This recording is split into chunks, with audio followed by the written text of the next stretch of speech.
आइए अगले प्रश्न की ओर मूव करते हैं। बलवंत साहब, अगला प्रश्न लेंगे। ये सवाल जो है ये मोहम्मद असद खान साहब की तरफ से है, जमशेदपुर से सवाल है।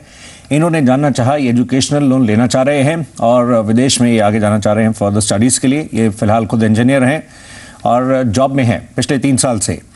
आपने जो बताया है, ये आप कौन सा कोर्स करना जा रहे हैं, किस यूनिवर्सिटी में एडमिशन हुआ है आपका, कुछ बता सकते हैं? सर मैं ट्राई कर रहा हूँ, मैं मास्टर्स के लिए ट्राई कर रहा हूँ, MBA या फिर जो मास्टर ऑफ साइंस के लिए। ये कहाँ से प्लान कर रहे हैं आप? ये मैं प्लान कर रहा हूँ सर कनाडा या UK से। ओके। और अभी तो फॉर्मेलिटीज़ जिस तरह से होनी है और ये एडमिशन के बाद ही जिस तरह से इसके लिए बलवंत साहब ये आगे मूव कर पाएंगे, लेकिन आप इनको कैसे बताएंगे ये जब इसको लेकर आगे सोच रहे हैं बढ़ने का? मोहम्मद असद खान साहब, ये भी बता सकें, आप जो ये लोन की बात कर रहे हैं, हम देख रहे थे आपने बताया 15 लाख प्लस का लोन रिक्वायर्ड है। इस 15 लाख में आप अपनी तरफ से कितना मतलब कंट्रीब्यूट कर सकते हैं, कितना आपका इसमें कंट्रीब्यूशन रहेगा?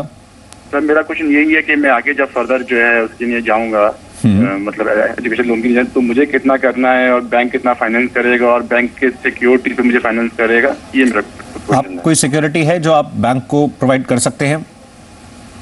नहीं, मेरे पास अपना तो कोई ऐसा सिक्योरिटी नहीं है, बस my father is in government job.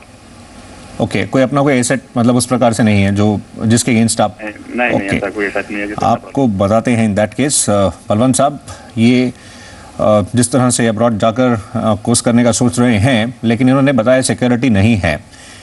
कैसे देखा जाएगा लेंडर, मतलब किन पहलुओं को देखेगा? और आजकल तो वैसे ही जब अर्थव्यवस्था में स्लो डाउन है तो आगे के जॉब प्रोस्पेक्ट्स, मतलब उसमें कितना और संभल कर लेंडर देखेगा इस स्पेसिफिक केस को?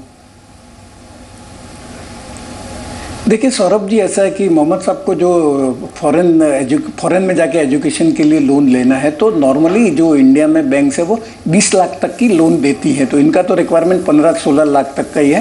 पर इनको जो जितना भी कोर्स है, कोर्स की जो कॉस्ट है उसका 15% इनको अपनी जेब से लगाना पड़ेगा।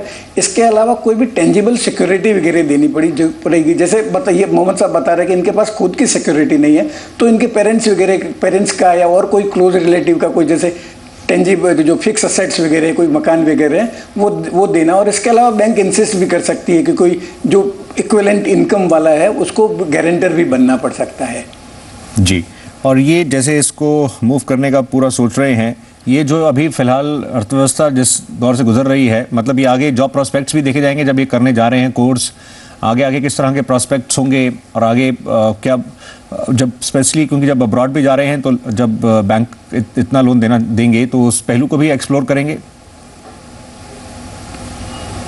जॉब प्रोस्पेक्ट्स का तो बैंक उतना सीरियसली नहीं कंसीडर करते हैं, पर ये जरूर देखेंगे कि ये कौन से इंस्टीट्यूशन से ये कोर्स कर रहे हैं। अगर जो इंस्टीट्यूशन रेप्यूटेड है तो जरूरी नहीं कि उनको जॉब मिलने में प्रॉब्लम हो जाएगी। और ये तो साइकिल है इकोनॉमी का, तो इकोनॉमी तो अप एंड डाउन होता रहता है। तो बैंक्स नॉर्मली जो जॉब प्रोस्पेक्ट्स नहीं देखते हैं, पर जो इंस्टीट्यूशन है, कोई प्रेस्टिजियस इंस्टीट्यूशन से आप कोर्स कर रहे हैं तो लोन इनको आसानी से मिल जाएगा। और जैसे PSU बैंक्स वगैरह, उनके तो जो लोन के फॉर्म्स वगैरह भी वो ऑनलाइन है। और मेरा एक और सुझाव रहेगा कि जहाँ रह रहे हैं, जिस एरिया में रह रहे हैं, उधर के बैंकर्स को अप्रोच करेंगे तो उनकी जो KYC वगैरह है वो नॉर्म्स कंप्लाई करने में ज़्यादा सहूलियत हो जाएगी इनको। जी, और तभी अप्लाई कर सकते हैं जब एडमिशन एक बार हो जाएगा और उसी बेसिस पे ही सारे डॉक्यूमेंटेशन लेकर मूव करें। बलवंत साहब?